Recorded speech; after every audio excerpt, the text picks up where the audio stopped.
विश्ववंदनीय माताजी की पूज्य दादा गुरुदेव की ओम नमः पार्वती पतये हर हर महादेव। वयं बोधमयं नित्यं गुरु शंकर रूपिणं यमाश्रितो हि वक्रोऽपि चन्द्रः सर्वत्र वन्द्यते अखण्डानन्दबोधाय शिष्यसन्तापहारिणे सच्चिदानन्दरूपाय तस्मै श्रीगुरवे नमः। या देवी सर्वभूतेषु मातृरूपेण संस्थिता नमस्तस्यै नमस्तस्यै नमस्तस्यै नमो नमः नमस्तस्यै नमो नमः। परम गुरुदेव परमवंदनीय माताजी, आदिशक्ति वेद माता, देव माता, विश्व माता, माँ गायत्रीના સૂક્ષ્મ સંરક્ષણમાં ઉપસ્થિત સર્વદેવ પરિવાર સૌના હૃદય સ્થાને બિરાજિત એ પરમ ચેતનાને વંદન સૌને જય ગુરુદેવ। નવરાત્રિના શુભ અને મંગલ પ્રસંગની ઉજવણી કરતા કરતા આજના અંતિમ દિવસ સુધી આપણે પહોંચ્યા છે। ત્યારે આજનો અંતિમ દિવસ અને અંતિમ અવતારી સત્તાઓની જે આપણે વાત કરી રહ્યા છે એનો 9મો અવતાર। ગઈકાલે આપણે કૃષ્ણ અવતારની વાત કરી। ભગવાન કૃષ્ણએ અર્જુનના સારથી બની અર્જુનને મોહપાશમાંથી મુક્ત કરાવીને કહ્યું કે હે પાર્થ, અધર્મની સામે જજુમવામાં, અન્યાયની સામે જજુમવામાં ક્યારેય પણ માણસે કચાશ રાખવી જોઈએ નહીં। એ ધર્મ યુદ્ધ છે, કુરુક્ષેત્ર એ ધર્મ ક્ષેત્ર છે। આ લડાઈ હર એક વ્યક્તિના મનની અંદર ચાલી રહી છે, ભગવાનને સારથીના રૂપમાં। મતલબ કે આપણા આત્માને આત્મવત સર્વભૂતેષુ ભગવાન શ્રી કૃષ્ણ જો એમ કહી ગયા હોય તો આપણા આત્માને પરમપિતા પરમાત્માનું એક સ્વરૂપ સમજી છે તેને જો સારથી રાખવામાં આવે તો આત્મ તત્વ આપણને શ્રેષ્ઠ અને યોગ્ય માર્ગદર્શન કરશે। એ આપણને ગમે તેવું માર્ગદર્શન કરશે નહીં। કદાચ આપણી બુદ્ધિ દુર્બુદ્ધિવશ બની અને કદાચ કુસંગને લઈ અને ખોટું કર્મ કરવા તૈયાર થશે તો આપણો આત્મા એને ના પાડશે। પણ ક્યારે? જ્યારે આપણે આત્માને સ્વયં પરમાત્માનું એક સ્વરૂપ સમજી તેને સારથીના રૂપમાં સ્વીકારવાનો પ્રયત્ન કર્યો હશે તો। નહીં તો અંદરથી ભલે આપણને ના થતું હોય પણ આપણી બુદ્ધિ કે મન કે એવું જ જો આપણે કરવામાં તોલેલા રહીશું, એવું જ કરવામાં આપણે મનમાની કરીશું તો મન એ માકડા જેવું છે, આપણને ક્યાંય પછાડશે। ખૂબ ચંચળ છે, એનો વેગ એટલો બધો તીવ્ર છે કે આ સંસારની કોઈ પણ એવી તીવ્ર ગતિથી ચાલનારું કોઈ સાધન નથી કે કોઈ યંત્ર નથી।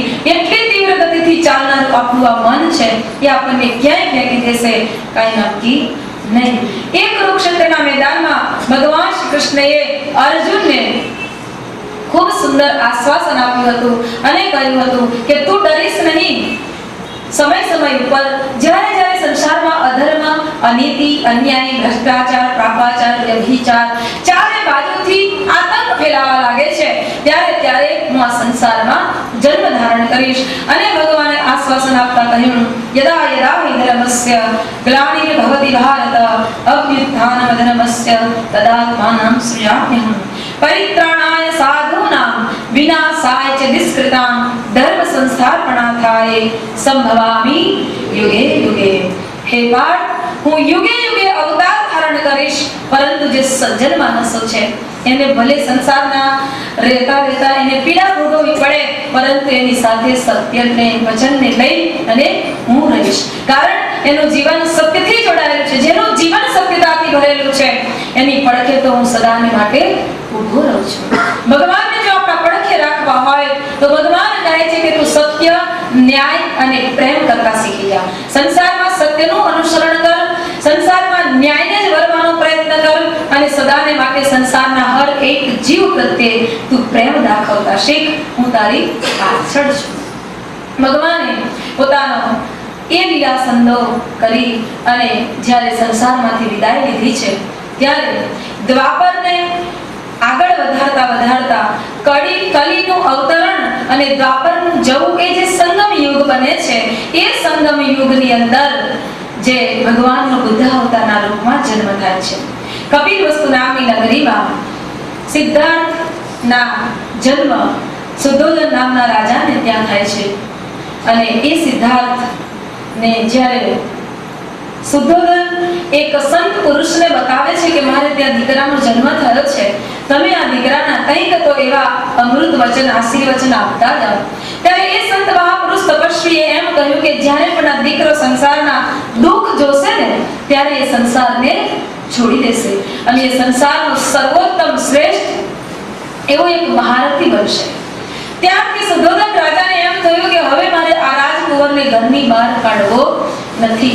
એને સંસારની કોઈ એવી દુઃખદ બાદ એની નજર સામે ન આવે એ માટે રાજા ખૂબ વ્યવસ્થા રાખી, એને ઘણી વ્યવસ્થા રાખી. જ્યારે યુવાની અવસ્થા સુધી સિદ્ધાર્થ પહોંચે છે, ત્યાં સુધી એને રાજમહેલની બહાર લઈ જવામાં આવતા નથી કે જેથી કરીને એ સંસારના દુઃખોને જુએ.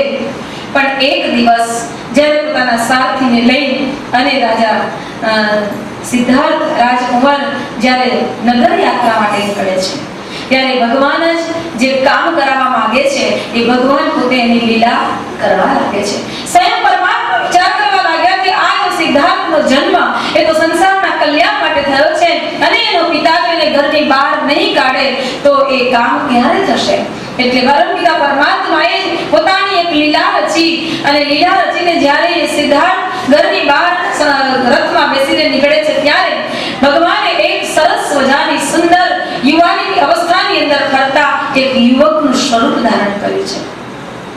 યુવકને જોતા સિદ્ધાર્થનું મન મોહી ગયું અને સિદ્ધાર્થ વિચારવા લાગ્યો કે કેટલી સુંદર યુવાની છે, કેટલું સરસ પરમાત્માએ આ સંસારની અંદર રૂપ આપ્યું છે, કેટલી સરસ એની ધગધગતી એમ કે તરવરાટ કરતી એની યુવાની છે, કેટલો હસતો ખીલતો ખીલતા ફૂલ જેવો એની મધમલતી આ યુવાની. એને જોતા જોતા સિદ્ધાર્થ એટલા બધા ખુશ થાય છે, પ્રસન્ન થાય છે.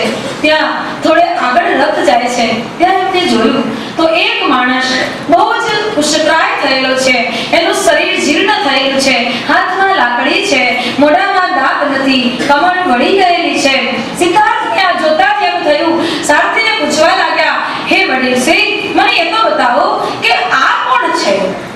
ત્યારે સારથીએ કહ્યું કે હે રાજકુંવર, તમે જે આગળ યુવાન બાળકને જોયો, યુવાનીમાં ફરતા એક યુવાનને જોયો, બસ ભગવાનના ઘરેથી જ્યારે બાળકના સ્વરૂપે મનુષ્ય જન્મ ધારણ કરે છે, ત્યારે ધીમે ધીમે એને એ યુવા અવસ્થા મળે છે. યુવા અવસ્થા મળ્યા પછી ધીમે ધીમે શરીર જીર્ણ થતું જાય છે અને અનેક રોગોથી ઘેરાય અને શરીર આવું બની જાય છે. સિદ્ધાર્થને શરીર જોતા, ખાંસી ખાતા એ ડોસાને જોતા પોતાના મનની અંદર એટલી બધી અંદરથી દીદા થવા લાગી, અરે આટલા સુંદર શરીરનો આ હાલત, છેવટે તો શરીર આવું થઈ જવાનું છે. અને ત્યાં એનો વિચાર એના મનની અંદર એટલો બધો ઘૂમરાવા લાગ્યો, એનું ચિંતન એટલું બધું ચાલવા લાગ્યો. થોડે આગળ રથ ગયો, ત્યાં એમને જોયું તો ત્યાં જોતાની સાથે એકદમ અચંબામાં પડી ગયા. કેટલાક લોકો ચાર માણસોના ખભા ઉપર કોઈ એક અસ્થિ લઈને નીકળેલા, કોઈ માણસની અસ્થિ લઈને નીકળેલા ઘણા બધા ડાકુઓને જોયા અને પાછળથી રામ બોલો ભાઈ રામ, રામ બોલો ભાઈ રામ એનો નાદ સંભળાયો. ત્યારે સિદ્ધાર્થે પાછું સારથીને પૂછ્યું, અરે વડીલશ્રી, કહો તો ખરા કે આ વળી કેવી રીતે છે, પાછી આ માણસને બાંધીને લઈ જાય છે કે શું? ત્યારે સારથીએ કહ્યું કે નહીં નહીં રાજકુંવર, જે માણસને તમે ખૂબ યુવાનીમાં ખીલતો જોયો હતો, ધીમે ધીમે સમય પસાર થાય છે એટલે તમે બીજા માણસને જોયો કે વૃદ્ધ બનેલો માણસ હતો, કૃષ્ણકાય થયેલો માણસ હતો, એનું શરીર જીર્ણ થઈ જાય છે, અનેક રોગોથી પીડાય છે અને પીડાતા પીડાતા એ સંસારમાંથી વિદાય લે છે. આ તો અંતિમ યાત્રા છે. જ્યારે માણસના શરીરમાંથી પ્રાણ પંખેરું ઉડી જાય છે, ત્યારે એને આ લોકો લઈ જાય છે અને એના અગ્નિ સંસ્કાર કરી દે છે. ત્યારે સિદ્ધાર્થ વિચાર કરવા લાગ્યા કે ઓહો, અંતે તો માણસના જન્મ પછી એનું અંત મૃત્યુ સુધી છે. રાત જ્યારે રાજમહેલમાં સિદ્ધાર્થ ગયા ત્યારે મન માનતું નથી. હું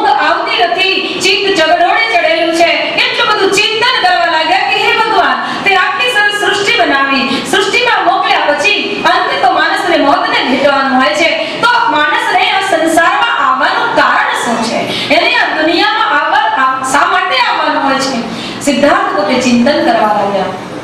રાત્રે ઊંઘ ના આવી. બરાબર મધ્યરાત્રિના એ દિવસોની અંદર ગેવી અવાજના માધ્યમથી સિદ્ધાર્થને જાગૃત કરવામાં આવ્યા. ઉઠો સિદ્ધાર્થ, હવે સિદ્ધાર્થ મતી અને તમારે બુદ્ધ બનવાનું છે. તમારો જન્મ કેવળ આ રાજમહેલના સુખ ભોગ માટે નથી. તમારો જન્મ તો સંસારના હર એક જીવના કલ્યાણ માટે છે.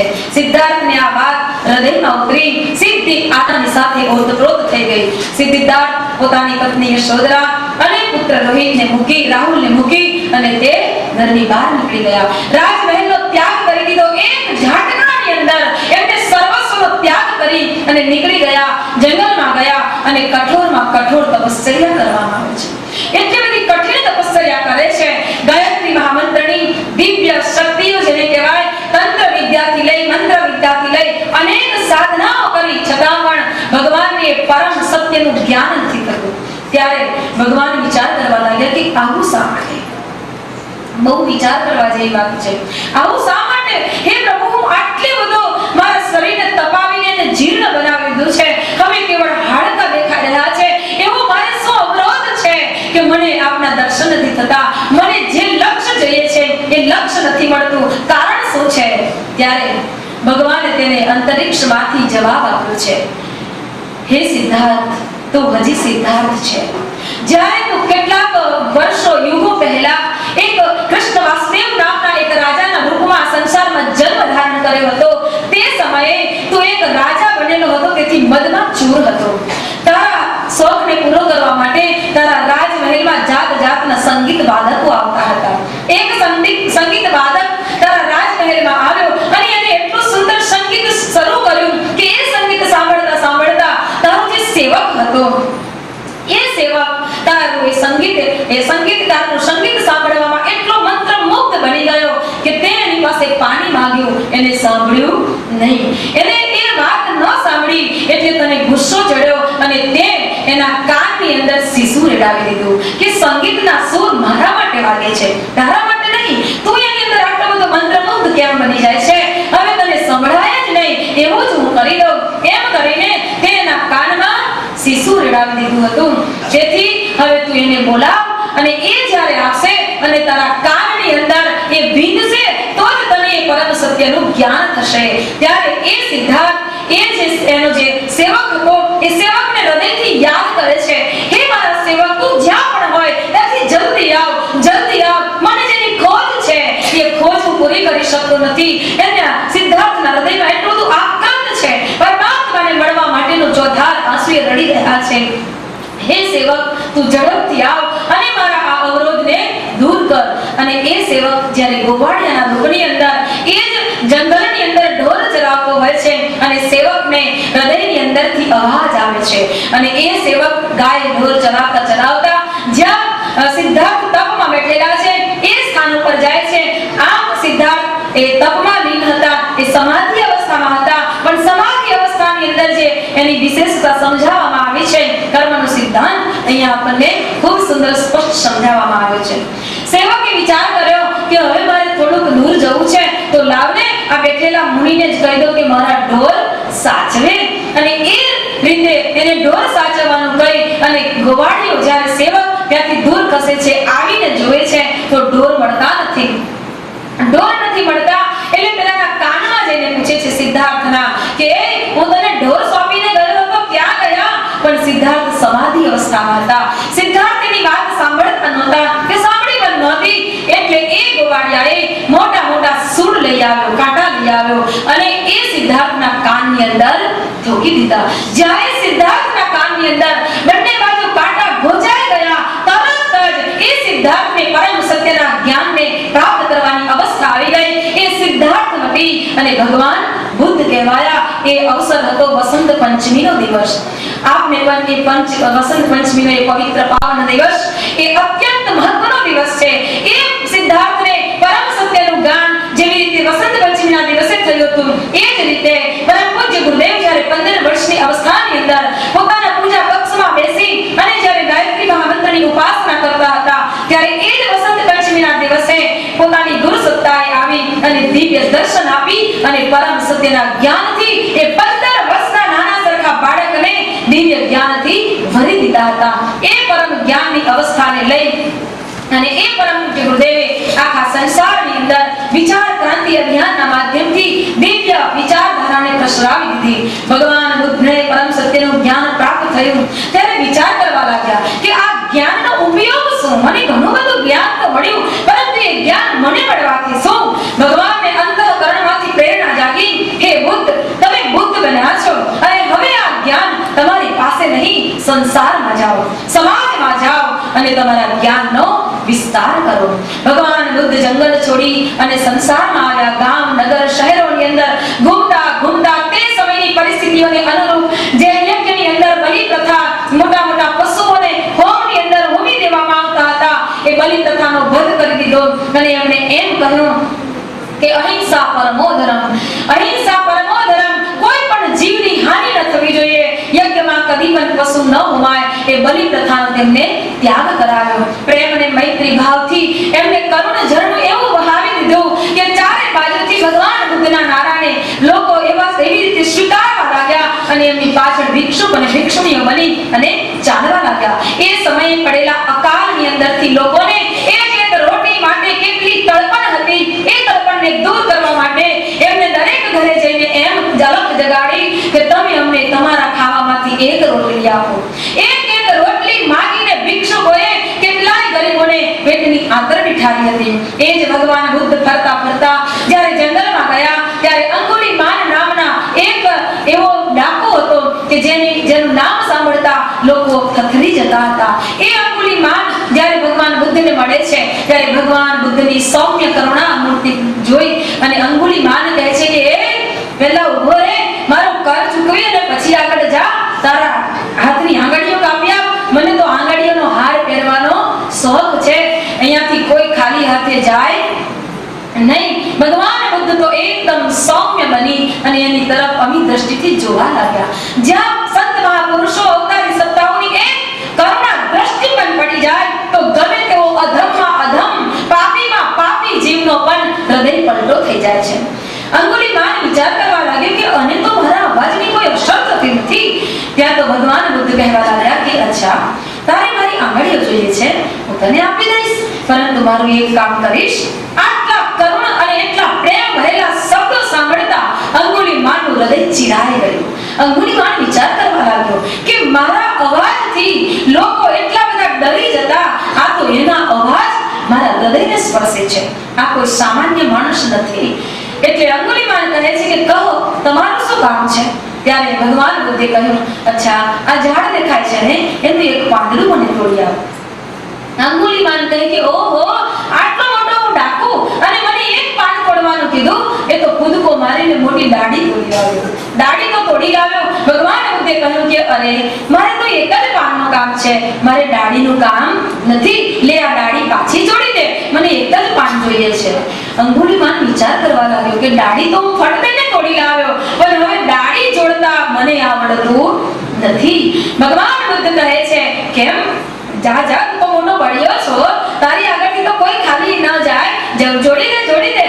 ત્યારે અંગુલિમાન એકદમ અંદરથી એટલો બધો પીગળી ગયો છે અને ભગવાન બુદ્ધને કહે છે, અરે માણસ, તું કેવો છે મૂર્ખ, આ દાઢી તોડી શકાય, જોડાય નહીં. ત્યારે ભગવાન બુદ્ધે કહ્યું કે સંસારના લોકોને તોડતા આવડે છે, જોડતા આવડતું નથી. જેને જોડતા આવડી જાય એ જ સાચો વીર બને છે. ત્યારે અંગુલિમાનનું હૃદય એટલું બધું ગદગદિત થઈ ગયું કે સાચી વાત છે, આજ સુધી મને એમ હતું, મને ગર્વ હતો કે મારા જેવો તો કોઈ માણસ નથી, પરંતુ હે વીર પુરુષ, તું કોઈ સાધારણ નથી. મને આજે ખબર પડી કે તોડવાનું સહેલું છે પણ જોડવાનું કઠિન છે. ભગવાન બુદ્ધના શરણાગતિનો સ્વીકાર કરી લે છે અને એ અંગુલિમાન ખૂંખાર ડાકુ એ પણ ભગવાન બુદ્ધની પાછળ ચાલવા લાગે છે. બુદ્ધમ શરણમ ગચ્છામિ, ધર્મમ શરણમ ગચ્છામિ. સંપ્રપાલી નામની વેશ્યા હતી. નગરમાં ફરતા એમને ખબર પડી કે આ એક નગરવધુ છે અને નગરના લોકોને બરબાદ કરે છે. ભગવાન બુદ્ધ આમ્રપાલીના ઘરમાં પ્રવેશ કરે છે ત્યારે નગરના લોકો કહેવા લાગ્યા, અરે આ તો બધા ભગવાન કહે છે અને આને તો ભાણે નથી પડતું કે કોના ઘરે જવાય અને કોના ઘરે ન જવાય. આમ તે કાંઈ થતું હશે, આના ઘરે જવાતું હશે. ત્યારે ભગવાન બુદ્ધને કેટલાક એમના શિષ્યો અનુગામીઓ કહેવા લાગ્યા, પ્રભુ, સંસારના લોકો તો તમારી આવી નિંદા કરે છે.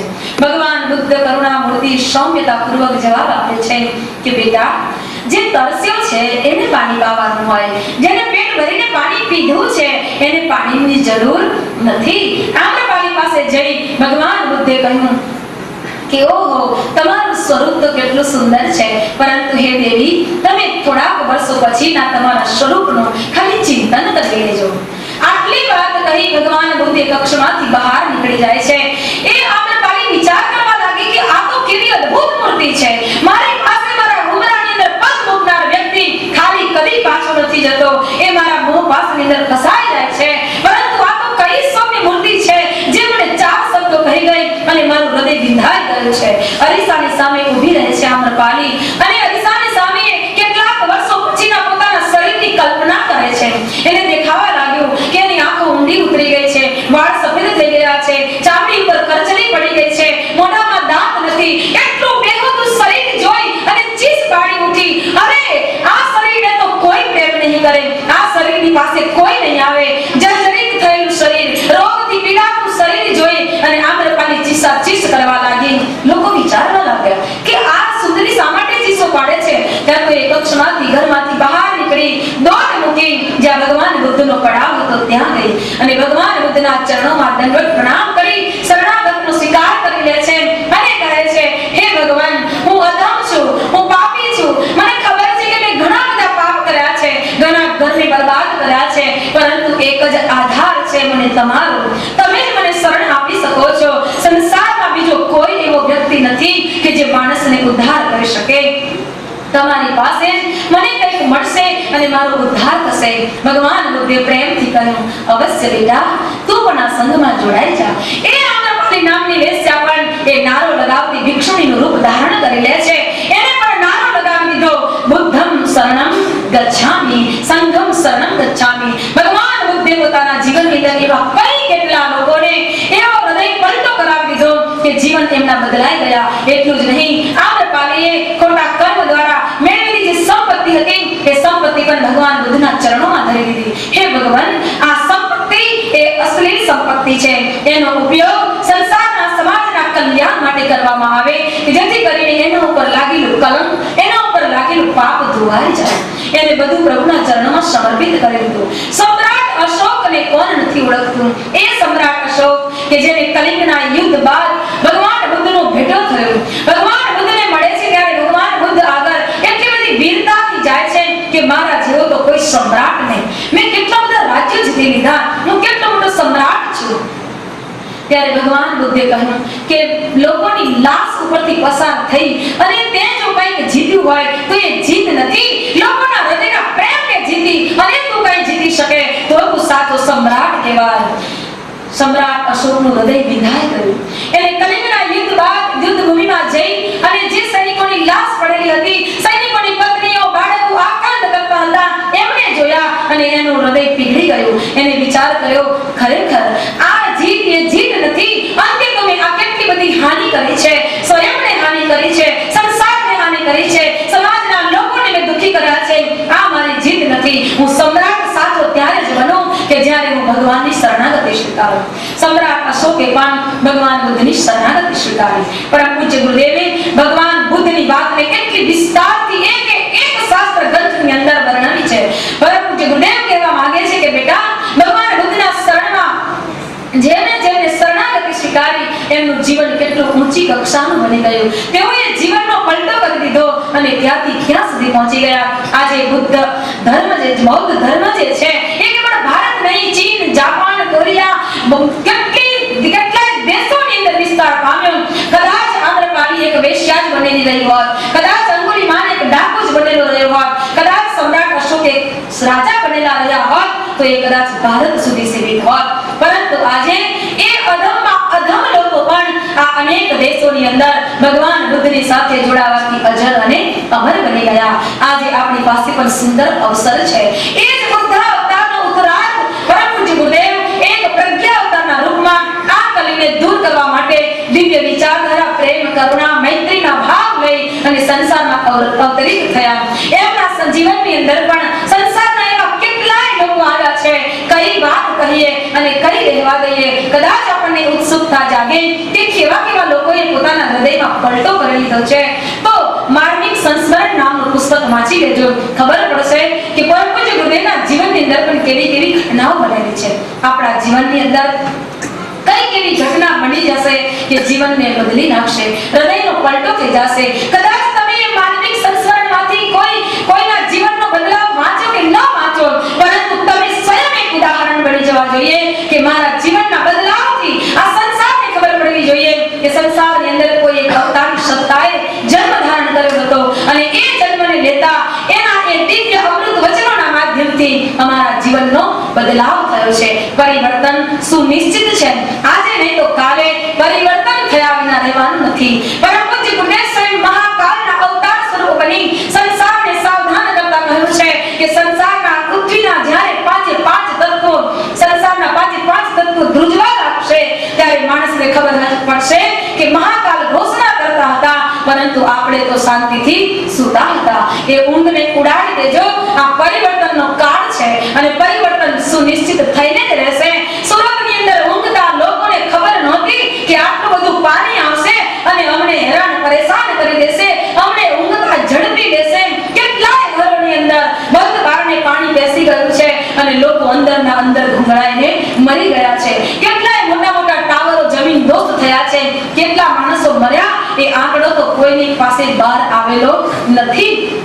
વિચાર કરજો, પૃથ્વી તત્વ ધ્રુજી ગયું, જળ તત્વ ધ્રુજી ગયું, સુનામી આવી ગયું, જળ તત્વ ધ્રુજ્યું છે, વાયુ તત્વ ધ્રુજવાની તૈયારી છે, એને એધાનો આપી દીધા છે. 2-3 ચક્રવાતો એવા આવી રહ્યા છે કે જે ક્યારે કેવી રીતે કેટલા કિલોમીટરની ઝડપે પવન ફૂંકાશે, કોણ ક્યાં ફેંકાઈ જશે ખબર નહીં પડે. આ પરિવર્તનના કાળની અંદર આપણે આપણા સ્વયંના જીવનને બદલી નાખવાનો પ્રયત્ન કરીશું તો એ મહાકાળ આપણને અવશ્ય પોતાની શક્તિ, કૃપા અને અનુદાનોથી ભરી દેશે.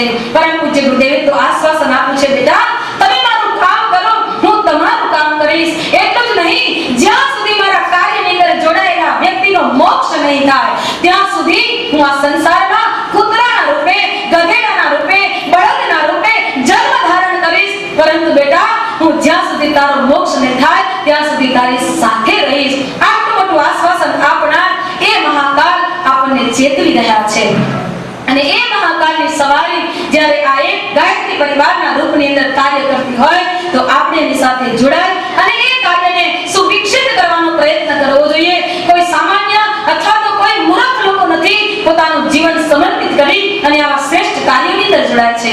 શાંતિ કુંજ હરિદ્વારની અંદર જો તો 700 થી 800 કુટુંબ પરિવાર સહિત સમર્પિત થઈ અને આ યુગ દ્રષ્ટા આ મહાકાળના ગણ બની અને કામ કરી રહ્યા છે.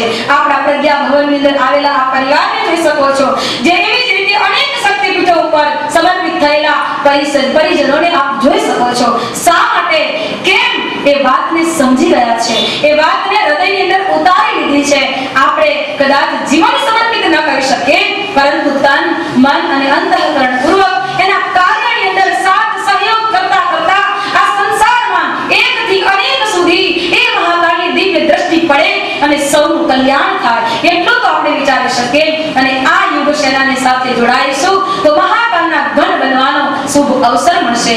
એટલે જ મહાકાળના એ ગણ, એ પરિજનો આજે આપણને સૌને યાદ કરાવી રહ્યા છે. જાગો, હવે સુવાનો સમય નથી. સવારી ચાલી રહી છે, આપણે પણ સાથે ચાલવું પડશે. મહાકાલ કી ચલી સવારી, ચલો સાથ હો જાએ, ચલો સાથ હો જાએ. મહાકાલ કી ચલી સવારી, ચલો સાથ હો જાए, ચલો સાથ હો જાए.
મહાકાલના આ પરિવર્તનના કાર્યમાં આપણો સાથ સહયોગ અવશ્ય આપણને ખૂબ ખૂબ દુર્લભ એવો લાભ અપાવનાર છે અને આપણને સૌને જીવનમાં એ શ્રેષ્ઠ તત્વની આવી દ્રષ્ટિ મળે. આજના અંતિમ દિવસે મહાકાળ માં જગદંબા શક્તિ શિવ અર્ધનારી નટેશ્વરના એ દિવ્ય ચૈતન્ય શક્તિની સાથે આપણને દિવ્ય શક્તિ પ્રાપ્ત થાય એ ભાવ સાથે આજના અંતિમ દિવસની આપણે પૂર્ણાહુતિ તરફ જઈ રહ્યા છે.